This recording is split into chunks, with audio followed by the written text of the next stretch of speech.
Welcome to my video series teaching the basics of using a Pfaff Creative 1467 sewing machine. I am assuming that you have little to no experience sewing, so I am going into great detail on the very basics of it. So I've created 4 videos so far. This is the 5th. The first one explained the basic controls that are most commonly used on the sewing machine and what they do. The second one, we installed a spool of thread and threaded it through the machine down to the eye of the needle. In the third video, we inserted a bobbin into the base of the machine and brought the bobbin thread up to the sewing surface. In the fourth one, I showed how to refill the bobbin. And now in this one, the machine is fully threaded, so we are ready to test it and make sure it's sewing smoothly. You never want to thread a machine and then immediately start sewing on your project, because the stitches may not come out nice and you don't want to have to rip it out. So it's always a good idea to test it first.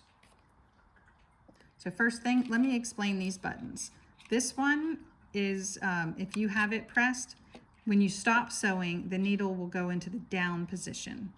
If you turn it off, it will be in the up position when you stop sewing. This button slows the machine down. With the light on, it's going to half the speed. If you have it off, it'll go at full speed. This button, when it's turned on, it will do a lock stitch immediately upon sewing. And if you're in the middle of sewing and you just stop, you can turn this on and it'll immediately do a lock stitch. And this one is your reverse button. So if you have this turned on, the machine is going to sew backwards rather than forwards. So we're going to do straight stitches. I'm going to have the needle in the down position. I will have it slow and I will have it do a lock stitch first. And now this panel will show you the programming. So the program is set to 0, 0, which if you look under the cover up here, this has all of the available stitches. So 0, 0 is your straight stitch, 10 is your zigzag. These are the two that I'm going to demonstrate. But just look at all the stitches that this machine can do. It can even do letters and numbers. Okay, so we are at the 0, 0 for straight stitch. These two buttons control your stitch length. It defaults to 2.5. If you hit the plus button, it increases the size. If you hit minus, it decreases. So I think I will set it to a long stitch because I think it'll be easier to see on the camera. And now this is your stitch width. For a straight stitch, there is no width.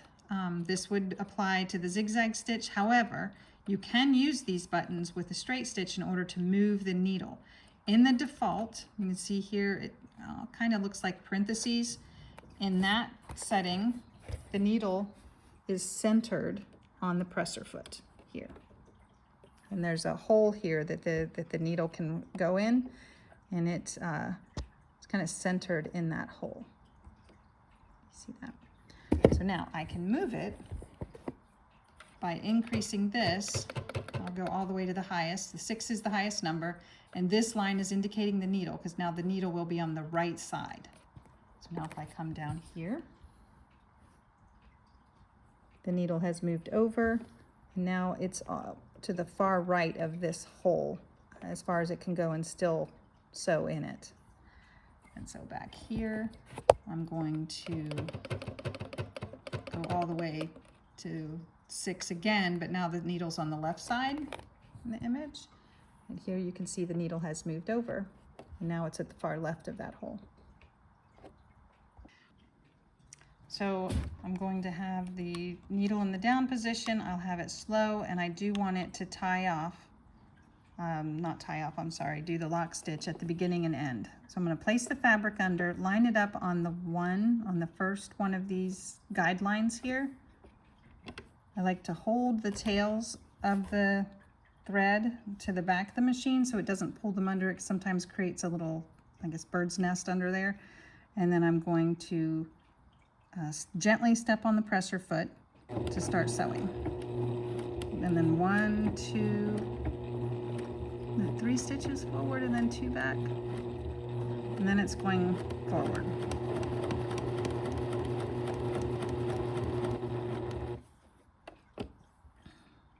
And you can see when I stopped, because I had this pressed, the needle's in the down position. So if I decide now I want to stop here and I do want to do the lock stitches, I can hit the button again and hit the pedal. It goes 3 forward and 2 back, and then it will start forward again. Hit the button to raise the needle, raise the foot, and we'll look at the stitches.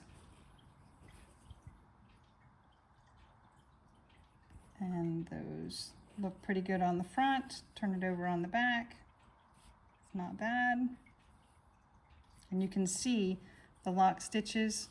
It's a little thicker here at the beginning, and again a little thicker here at the end. So now we'll change the settings to zigzag, which is the programming is a 10, and it defaults to a width of 3. You can increase that number or decrease that number. We'll leave it at the default. And the stitch length is at 2. So we'll leave those at the defaults. All right, so now we're going to put the fabric back under here. I'm going to line up the right edge of the presser foot about with the original stitches and have the tails going to the back. I'm going to have the I almost always use this setting where I have the needle stop down because I feel like it holds the fabric in place better. I still have it at half speed, and I'm not doing the lock stitches this time and not in reverse. Okay, and I'm going to gently press on the foot pedal, and then we'll do the zigzag stitch.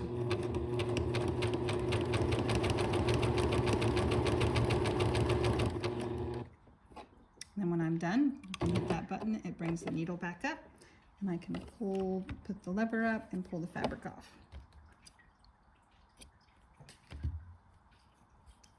And then you see the stitches. There we go, those are the front stitches. If we turn it over to the back, it's not too bad. Now I put it back to straight stitch so we can see the speed. So I'm going to put the fabric back in there, hold the tails. I'll have the needle stop in the down position. I do have it on the slower speed, so I'm going to have it go kind of slow at first, and then I'll go full speed so you can see how the slow full speed is. Okay, so I'll do a couple stitches, and now I'll press all the way down on the foot pedal. Keep stopping. There we go. And then I'm going to leave the needle in the down position. If you pull up, you can rotate the fabric and it keeps it in the exact place where your last stitch was. Press the foot pedal down. I'm going to do 2 stitches forward and stop. Again, lift it up and turn, and now this time I'll go back down the fabric, but this time I'm going to do it on the full speed. So I'm going to do a few stitches slow, and then I'll speed it up. You can see how much faster that is than when I had the slow setting on. So that covers the basics of testing out your machine to make sure it's ready for sewing. So if you found this video helpful, please give it a thumbs up and subscribe, which helps me grow my channel, and I hope to see you in the next video. Thank you.